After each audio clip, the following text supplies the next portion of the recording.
fortunate to talk to Eli Schragenheim, guest here in Paris with Marris Consulting.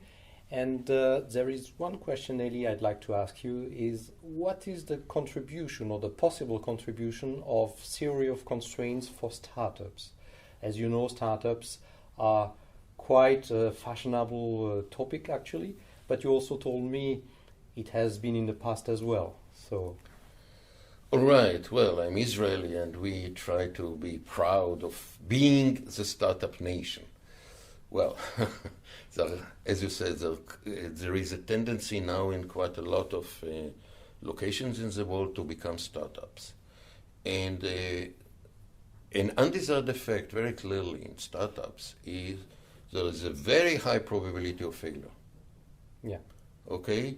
So even the risk funds looking for them, they look for a hit ratio of 1 to 10 and maybe much more, because actually they rely, it will be 1 to 10 or 1 to 20 because they believe that they are so observant that they will know who has much better chance, so they will pick them so that it will be less. And then again, they go into 1 to 10 kind of failure. So several things that TOC can bring to the table. One hand is about the idea itself and how to check it and what is the value of the startup. I think we talked about it in a different session about the sixth question about the technology. Absolutely. But let us speak now a little bit more traditional TOC. Startup for me are very interesting kind of organization because you see here very clearly how the constraint is jumping from one place to another. So at the very early stage, we need to develop something to get some kind of angel money coming. So we need something, okay? And we are constrained by the time, by the pressure, and so we have only one good mind doing it, all right. Then, once we have the money, we need now to go to the next step so it goes into development. Once we have it, again, kind of marketing or sales one, we maybe need more money, or we need fair sales or strategic partners or whatever.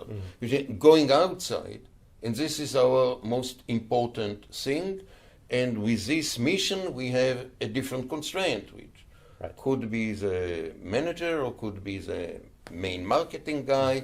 So it went out of development into, and then it will come back to development because eventually you need to finish up and to finish up well, and you need to do the cross, assuming the startup eventually will go into manufacturing, you need also to go through this stage which creates itself.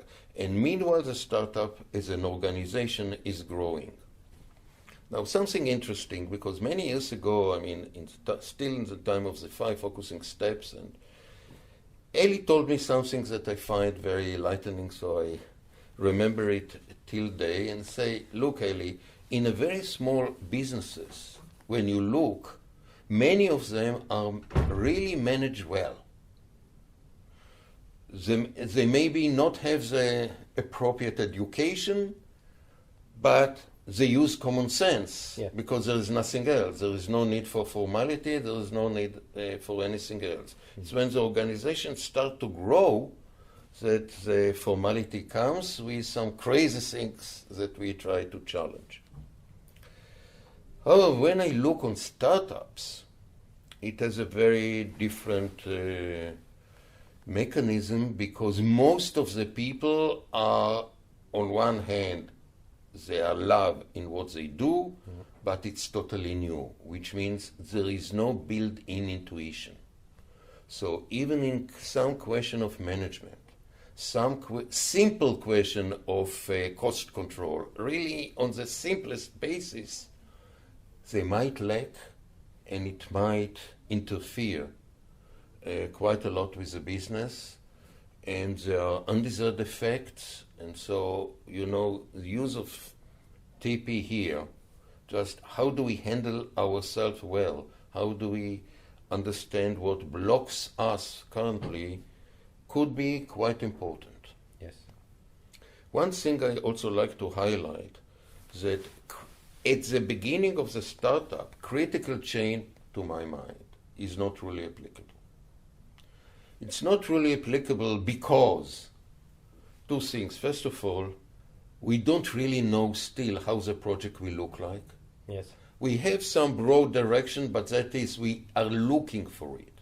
Now, if you notice about critical chain, there is an assumption, not always fully verbalized, that from the start you know very well what to do and how to do. Your question is more, how do I make it under good control and doing it fairly fast? Yes. This is the challenge. This is not the challenge in startups. Mm-hmm. And also the big thing about Parkinson law, about you asking me, Eli, how long will it take to develop this model which is so important? And I think, well, it could take anything between 2 days and 2 weeks, and I will tell you 2 weeks. Yeah, sure. Okay? And then I will not let it before 2 weeks. But this is a normal organization. It does not happen in a startup. First of all, you might not even bother to ask me the question. And second, I will do whatever I can to do it as fast as I can. Mm-hmm. Because it's a different culture. Okay? It's a small group, totally informal. Everybody knows each other pretty well, and just trying to run. Yes.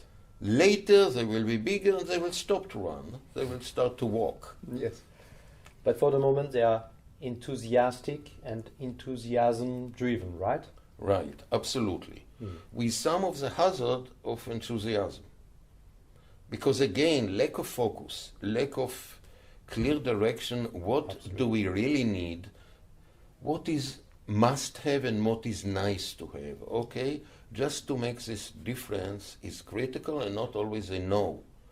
But they are willing and they are working quite throughout the day and night and really trying to bring things forward as a group. When it starts to grow, some undesired effect could happen. Again, they start to be somewhat more formal. There could be quite a lot of clashes that I would use conflict clouds certainly to try to tackle it. Yes. Just for instance, risk funds, the whole business case is based on money given and money coming back. Maybe only from 1 to 10, but then it might be 20 times. Yes. Okay, but they need the cash to make more investments, which means that the idea of a good exit is rooted in the mind of the risk funds. Mm-hmm. However, this idea is many times clash with what the original technological people or visionaries people are dealing with, because they want the future. Mm-hmm. They want something big. They want to be there when the something big will happen. Yeah. They are not planning with an end from the beginning, right? They are just, it's an open space. Open space, but open space, they want to go to the sky. Yeah. And those people who put the money, once they go to the level of the cloud, they will stop and say, okay, let us find someone to buy it and give us the money, and you continue with the buyer. Now, who is the buyer? What impact can I have on the buyer? And so there are some clashes and conflicts that I think needs to be resolved in a clever way, depending on the case. Okay? And maybe that the whole negotiation should be somehow what do we want from ourselves and how we force sort of the investors to it, if they look for a buyer, to look for a buyer that is in line with what we are after. So if I dare summarizing at this point, theory of constraints in the case of startups will help first to add more rationale on the emotion or passion of the founders. Yes. And also, during the journey or the evolution of the startup, additional tools can be taken from the toolbox of TOC to tackle different problems showing up, as you mentioned, conflicts, or when there is a temptation about compromising, maybe it's better to have a look on a cloud or whatsoever. So, yes. Am I right to understand this? Absolutely, and clouds will be the look, even what you phrase, that to put rationality into the emotion. Mm-hmm. It could create a conflict. It should not create a conflict, which means it is a conflict that needs to be avoided. Mm-hmm. Evaporate before it even there, because there is a possibility that by putting to some rational thing, people will see it as a threat to their dreams, to their aspirations, to their inspiration. So it quite a lot needs to be resolved, because after all, the value of the startup is gained quite a lot from the emotions. Mm-hmm. What we need is sort of to streamline the emotion into the positive way.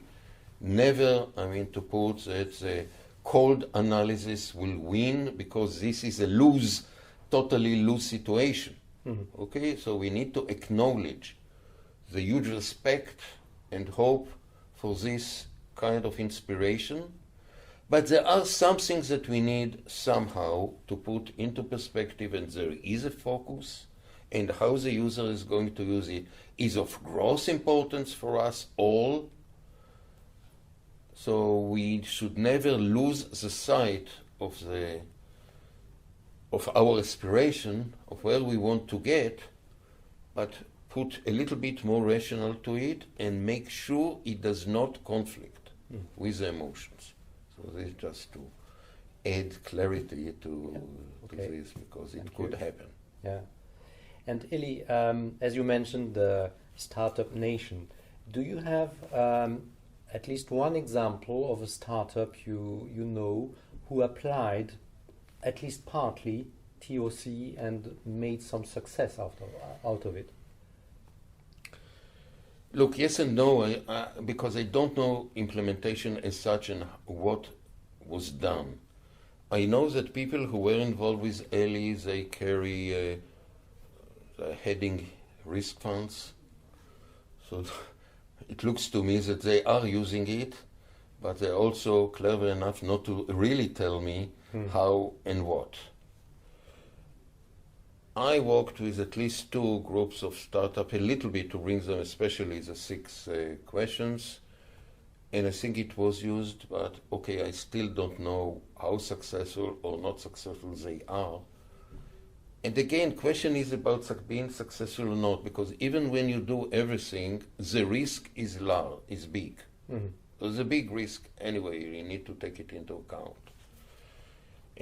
I just think certainly TOC could avoid huge amount of damage, and it could save quite a lot of startups, but please, not all. Yeah, okay. Thank you, Eli, for giving us an insight about what TOC can bring to startups. And as usual, it was a real pleasure to listen to you. Thank you. Thank you.